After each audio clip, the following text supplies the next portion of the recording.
Hi, everybody. Rivka, Leah here. Welcome to another episode of From Darkness to Radiance.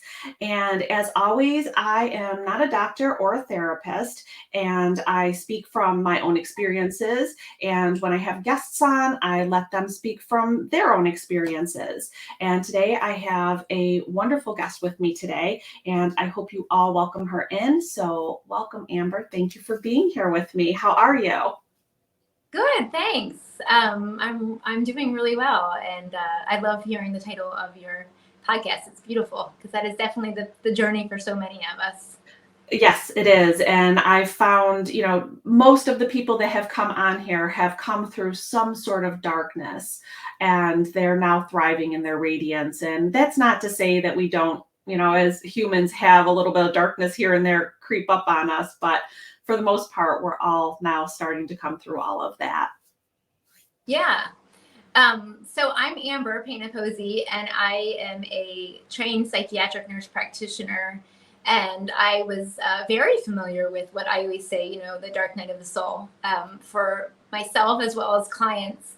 And when I was going through my burnout in the last few years, it felt like it was really knocking me on my knees. So that sense of helping people move away from burnout. And I often talk about not just the darkness, because I sometimes think that cocoon that we need in life, right? There's a darkness that it's a nourishing darkness, but really a moving away from those shadows that can create so much problems as we move back into the light.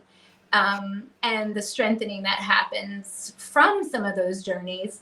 But it certainly is very painful, usually during that time. And, having a guide is really very helpful.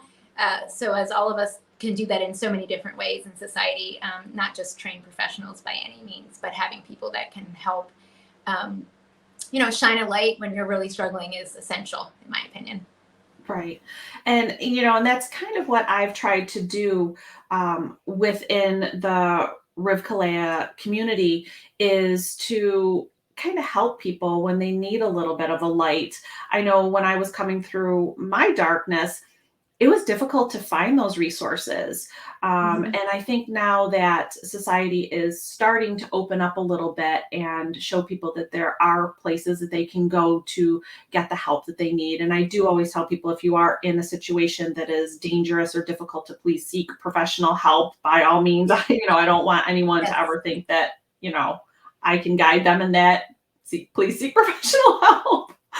But have you found when you said that you were going kind of through your little withdrawal there that you were able to find? I mean, obviously you're trained, so Mhm. you have more of the skill set that, a lot of people may not necessarily have. Did you find that it was easy to work through some of those dark areas?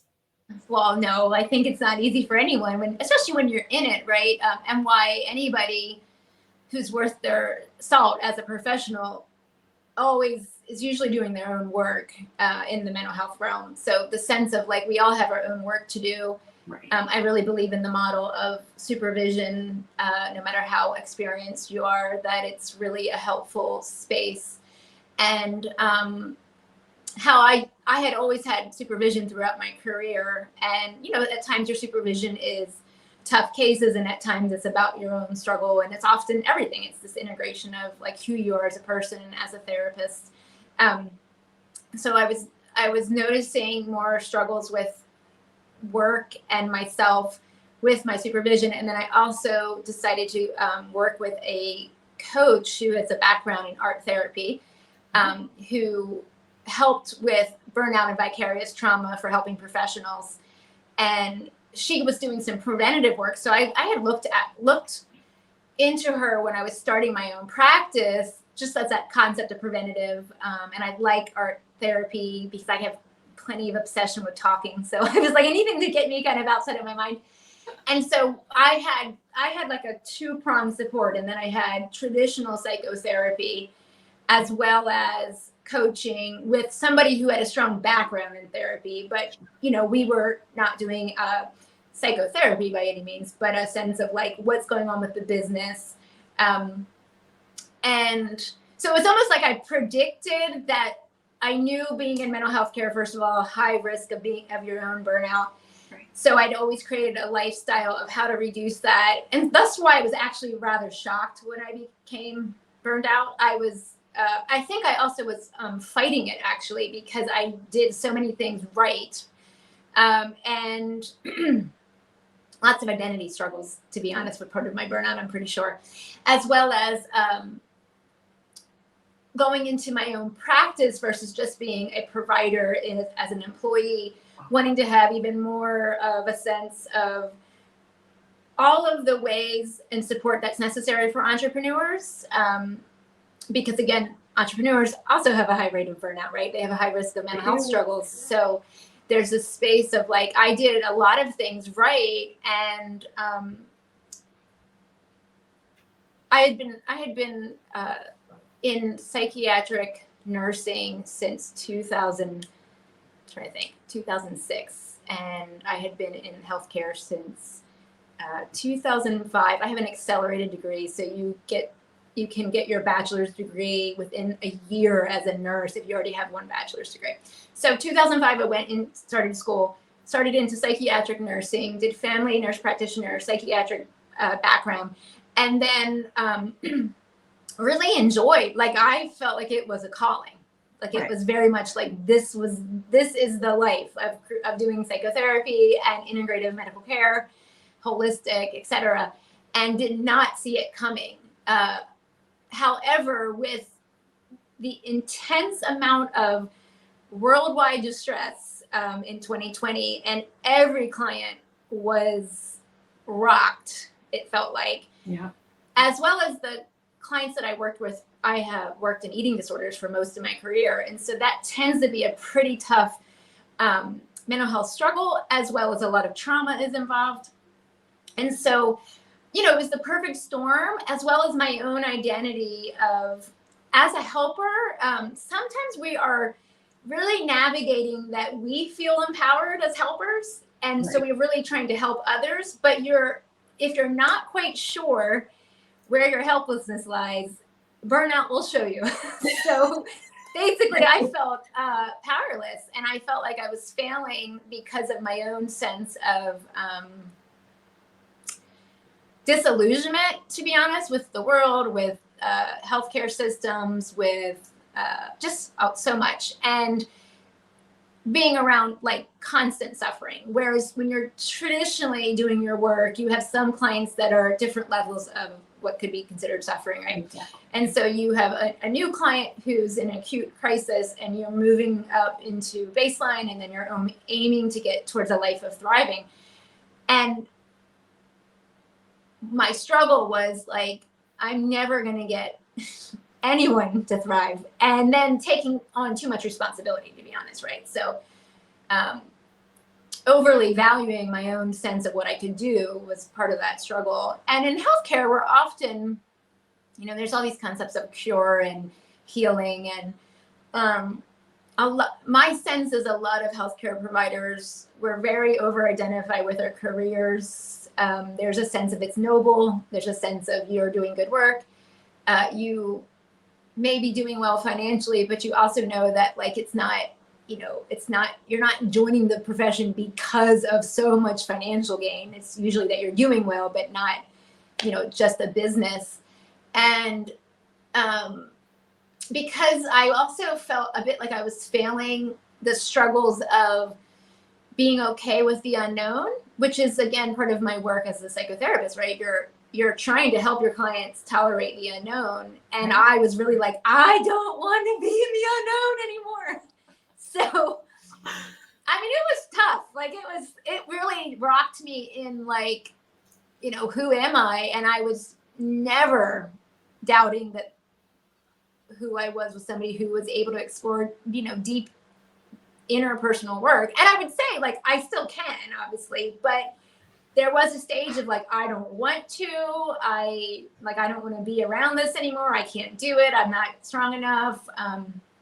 Also because there's the additional thing I will add is, so I was self-employed. I was an entrepreneur, and I had a really nice lifestyle. Like I actually, as I said, I was had created a lifestyle to not be burned out. So I wasn't loaded down with tons of clients, and I wasn't loaded down with like some healthcare system telling me what to do, like a lot of my colleagues were. I wasn't dealing with, no autonomy. I wasn't dealing with excessive amounts of work, which is what most people misconstrue as why you're burned out. Right. And I had taken the safety precaution for myself when COVID came to be like, okay, I had just moved.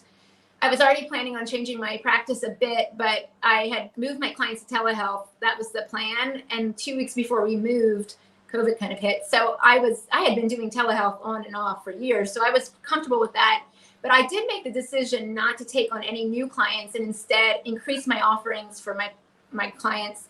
I did like a free group for the first year of COVID because eating disorders got significantly worse during COVID. Yes. And just really kind of strengthened what I could do, but also not taking on more, where I saw a lot of mental health colleagues were increasing their hours and again, suffering. So there's kind of this sense of some people were burning out right before COVID, during COVID, and now there's the people who really like push through who are really burning out now, right? So, and we all have layers of when things happen. Thank goodness it's not everybody all at once usually. Right. But so that caveat is I felt slightly ashamed to very ashamed that I was dealing with burnout when I was somebody who made a very nice living. I did not work extreme full-time hours for clinically. I had less clinical hours than what would be considered full-time. And I was really in the comparison game. And then, so I knew the comparison game was not going to help me, right? So I'm psychologically aware, like, stop comparing your life and your suffering.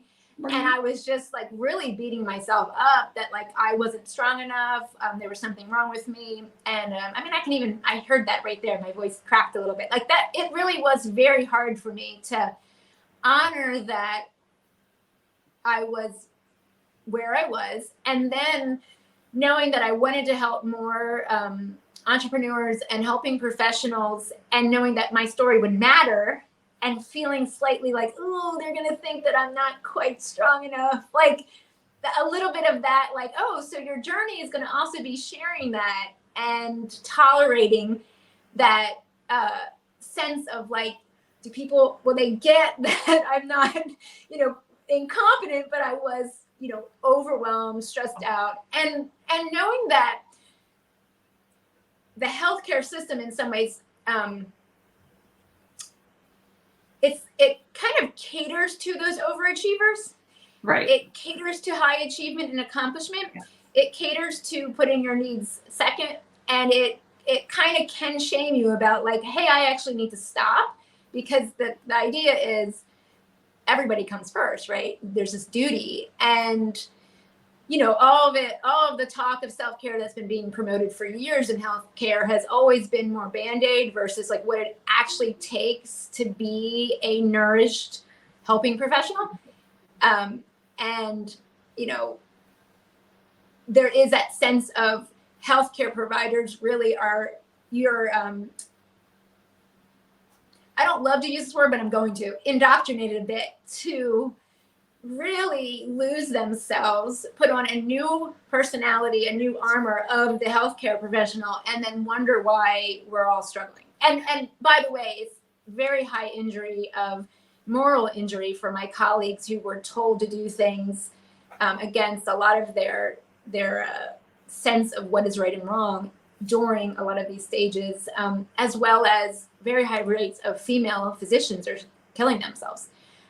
So we have really horrible rates for the people who have the most capacity to help our society with physical and mental struggles. Right. I've read several articles about exactly what you talked about, in that, healthcare professionals are supposed to be invincible. They're the ones that are supposed to help everybody with all these things, and forget the fact that they're human too, and that they're going through it themselves. But it's, close your eyes. We're going to pretend it doesn't happen for you. And it's unfortunate. And, I'm so glad that unfortunately you went through some burnout, but I'm so glad that you kind of foresaw it a little bit and started to make plans to help yourself get through all of that. So what are you doing now? Because I know that you're still helping people. Oh yeah. When I think that's the thing is like in the end, when you're exploring all of this stuff, people often, there's this time and place. So some people can, it's not that I had never felt stressed from being a healthcare provider, but I was always able to kind of, it'd be like a blip more so than like a deep questioning of what am I doing. So what I chose to do for me, what I felt like was in a lot of ways a merger of everything I've done. Because in a lot of ways, I'd always worked with entrepreneurs and high achieving professionals with eating disorders. That was the background more. To a space of, the other thing is that highly accomplished, high achieving people do not like to get help. So, this is very true. Particularly with a diagnosis. Fix it. If there's an addiction or an eating disorder, they're quickly, they're usually forced against the brick wall to go. But everything else, there's a sense of like, you mean this high functioning anxiety is not a normal thing? Like, there's a lot of like, not knowing that you could get some support and feeling like, even though our world is so much more, there's so much less stigma than there's ever been with mental health, and realizing that you can do lots of transformative work with a psychotherapist.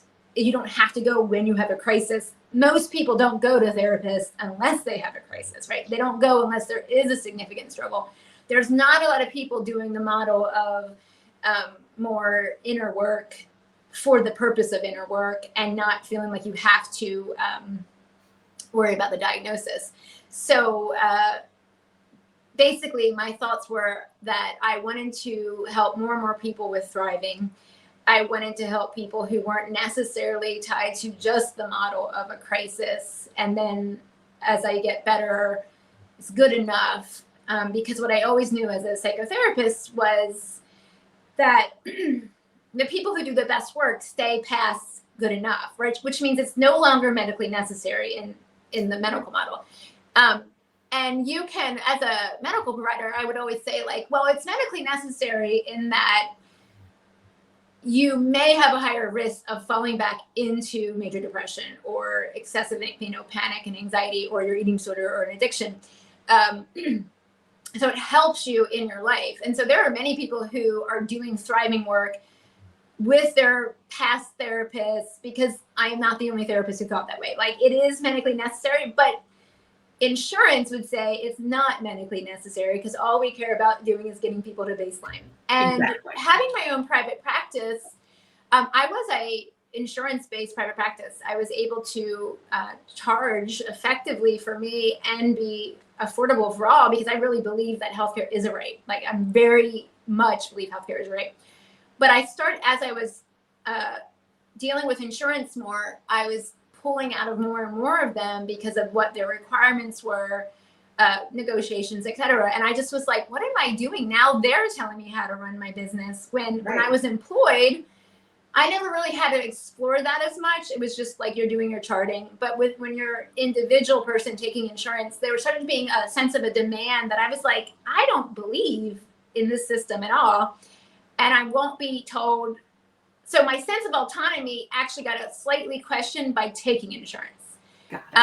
Whereas when I say my sense of autonomy wasn't as problematic as some people in burnout with healthcare systems, I was noticing that insurance was kind of dragging their feet, asking for a lot of requirements that I felt like were unnecessary, even before COVID. And so there was a sense of like, if I'm going to really do what I want, I'm moving away from the medical model, because it's turning into an insurance game, and there needs to be a bigger healthcare change, and that's not what I was made to do. I am not made to be on the ground level of making healthcare changes. I love to support people who want to do that. Like, there are some people that I've met that we've talked about that, and I've done some coaching with some people who really have big visions of changing healthcare.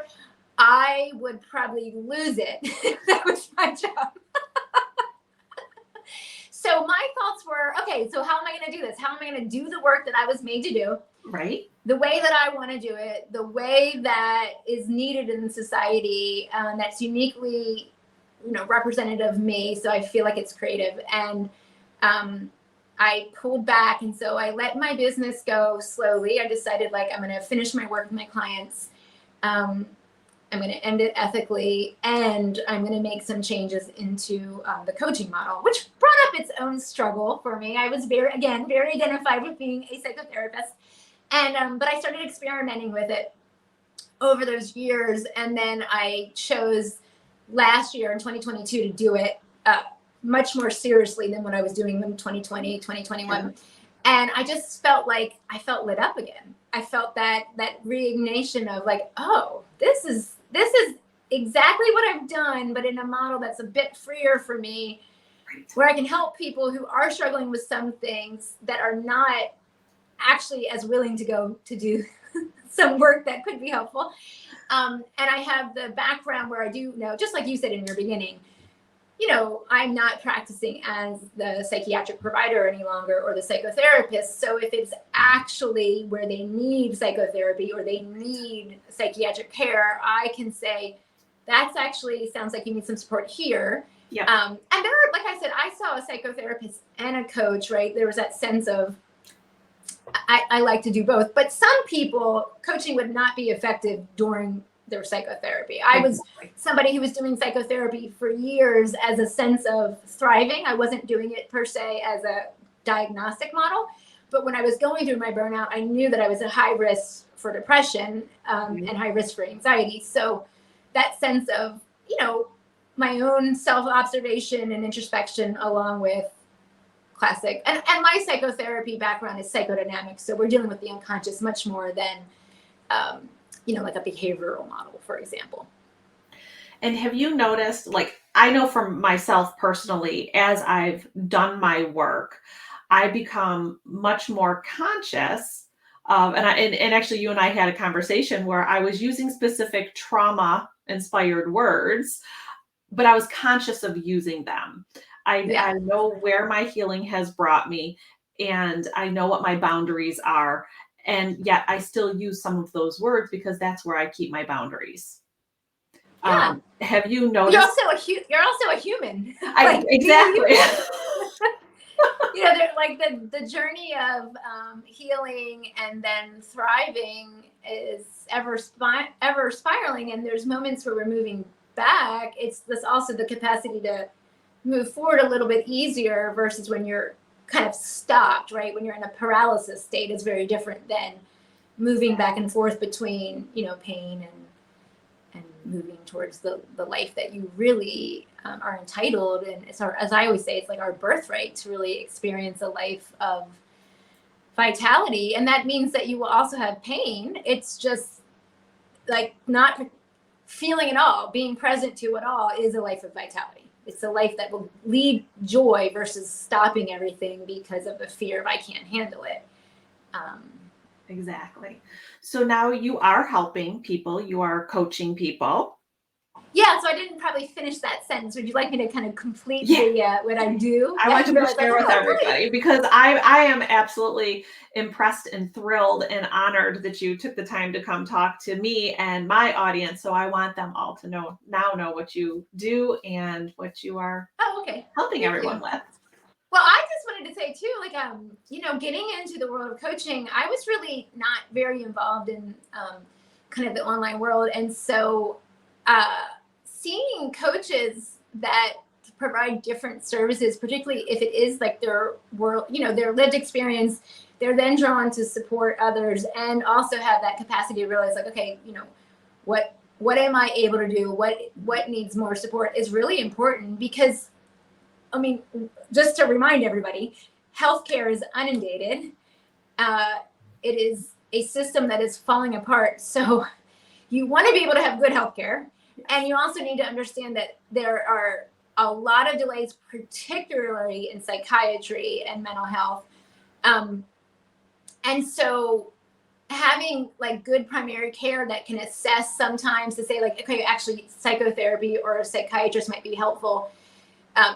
Going to your primary care is really important. That's usually the easiest way to get in, and then going from there. But sometimes if you're not having so much symptoms, coaching can be really helpful for people, because it also doesn't rely on the illness model. So psychotherapy, depending on the type of psychotherapist you have and their sense, sometimes we've really over medicalized psychotherapy. So because I was in the medical model plus psychotherapy, and most people are either therapists or medical providers. I combine that, but I was really driven to like a humanistic model. But there are definitely models that are very illness oriented, and so sometimes that can make you feel worse at times. And so you want to be focused with as much as you can strength-based support versus focusing on all of the weaknesses, because that's going to tend to make you feel even more hopeless. So you want to really focus on your strengths,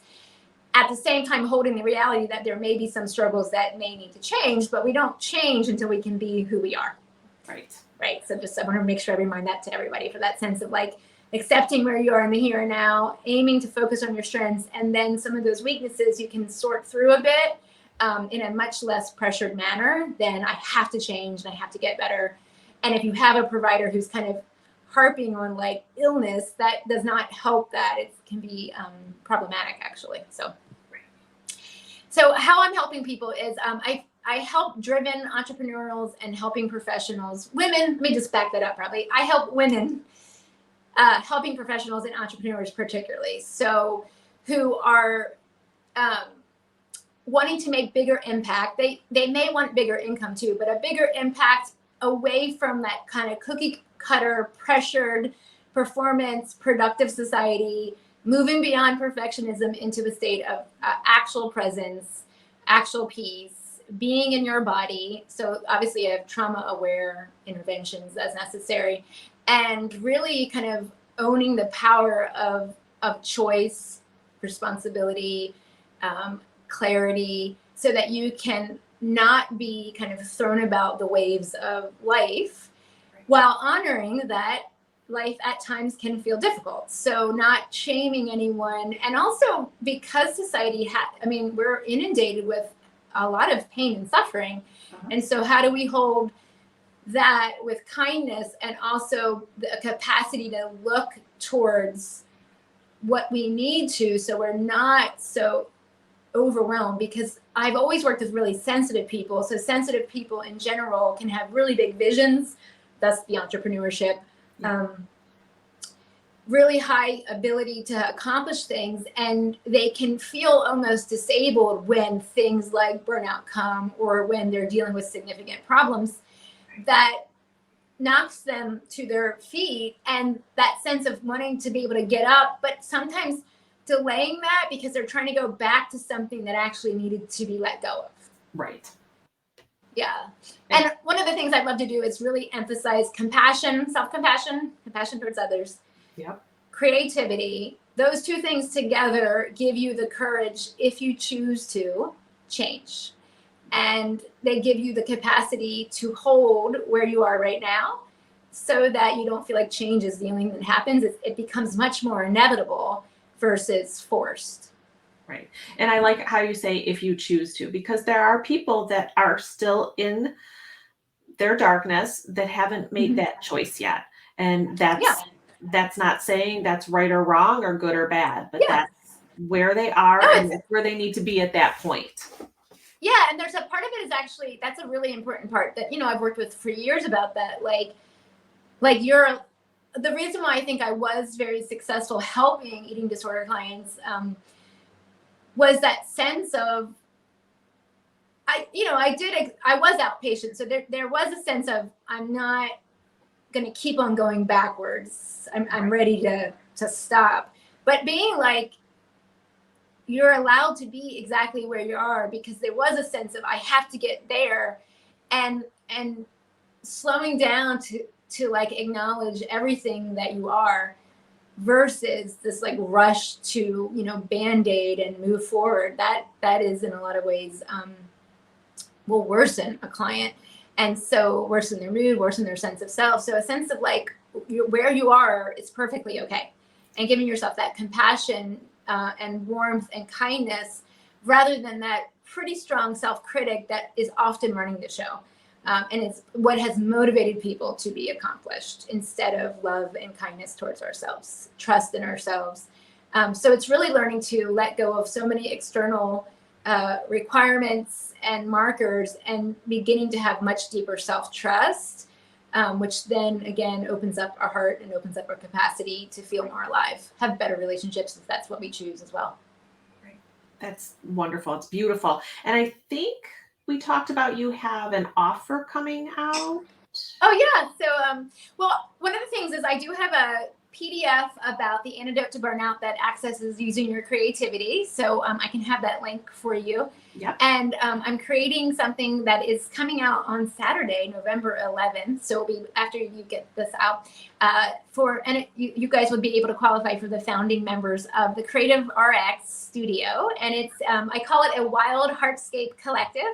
It's for those of us who long for wild hearts, wild bodies, wild minds, kind of a hunger for more than kind of the standard, again, perfectionism, productivity, performance, all of that. And one of the things that I noticed in the modern world is there's so many, like the self-improvement cycle can drive me nuts. And when I was going through my burnout, I did want a community for accessing my creativity. And I'm not somebody who thought that I was an artist by any means, but I did know that the creative prescription helps you when you're struggling. And it can be a lot more embodied than sometimes people doing a mindfulness practice in like a meditation who are really struggling to be in their body as doing more creative embodied practices. So I found these wonderful communities, but what I noticed was no one was in there who wasn't a creative.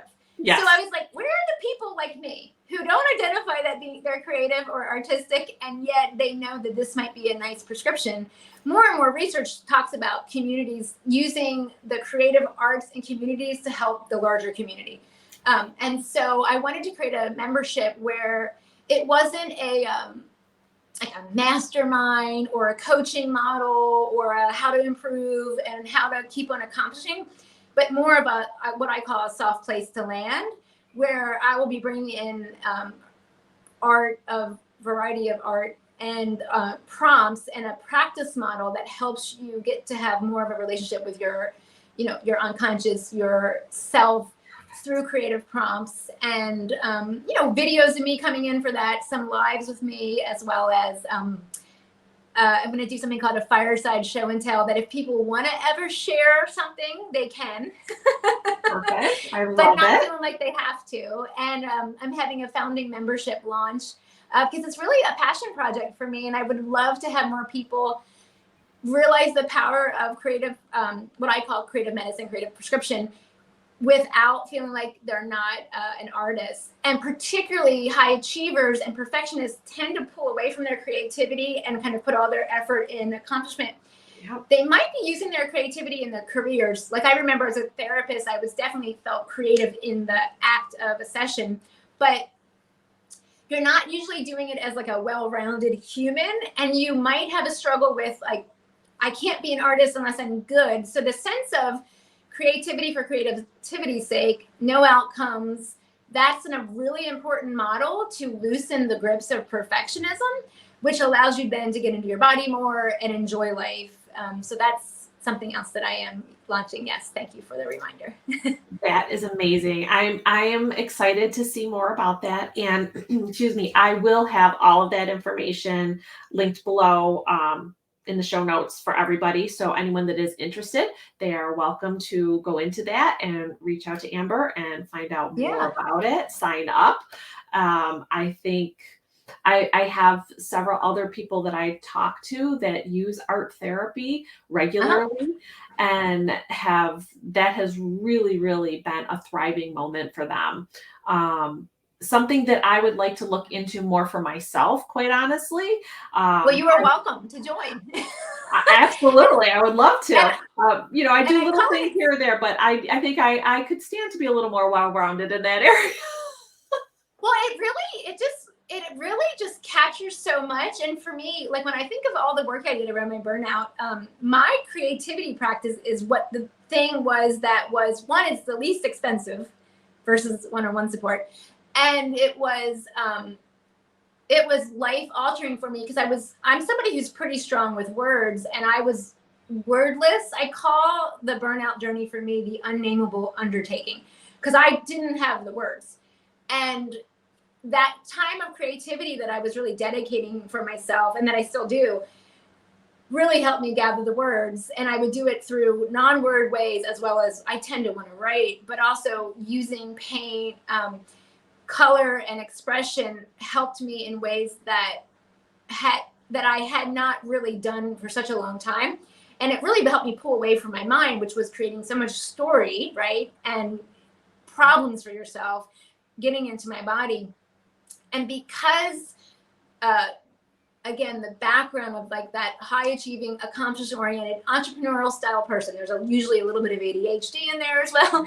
That personality at times, needs as much grounding as possible. And so creative acts, using your hands, even like pen to paper, is much more centering, and pulls you out of that mind and the stories that can create a lot of complications. So yeah, I tell people all the time when I'm talking and doing my lives and on the podcast, we're going to take you out of your head and put you back into your heart so that you can kind of center and ground yourself.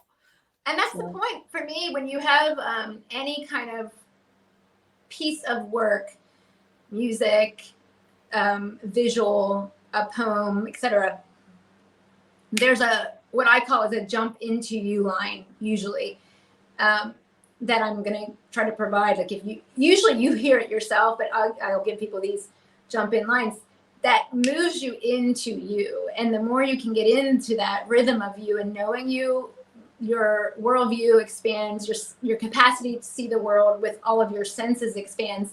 You're in your body, and our body is a self-healing body, right? So the more we can do that, and obviously, let me just back up.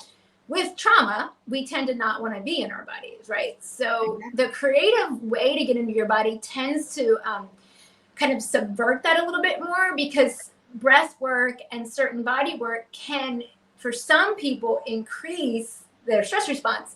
So creative acts tend to do that a lot less. And when I tell people, like, mess it up, like my best assignment, my art therapist, again, I didn't see her as an art therapist. She was trained as that, and she was a coach. She said, make ugly art. And I swear it opened up my life. I was like, I can make ugly art. It doesn't have to be perfect. It doesn't have to be perfect and pretty. And I was like, I jokingly said, I'm ready to create an installation of ugly art. Like, that part of me that wanted to be like the achiever. And so, like, when you can really be messy and reduce outcomes, the freedom that happens can be amazing. Yeah, I love that. I love that. Well, I thank you so much for being here with me and sharing all of this with the audience. And I will put all of the information in this so people can contact you and sign up. And I look forward to seeing everything that comes from you in the future, and may have you back on here again to update people and see what other new and fun, exciting things that you're doing. Thank you so much. Yeah, this was really enjoyable. And I wish you all wonderful experiences on your entrepreneur journey. Thank you so much. This has been fabulous. And again, I hope everybody has a wonderful day. So I look forward to seeing everybody again soon. Cheers, everybody. Bye.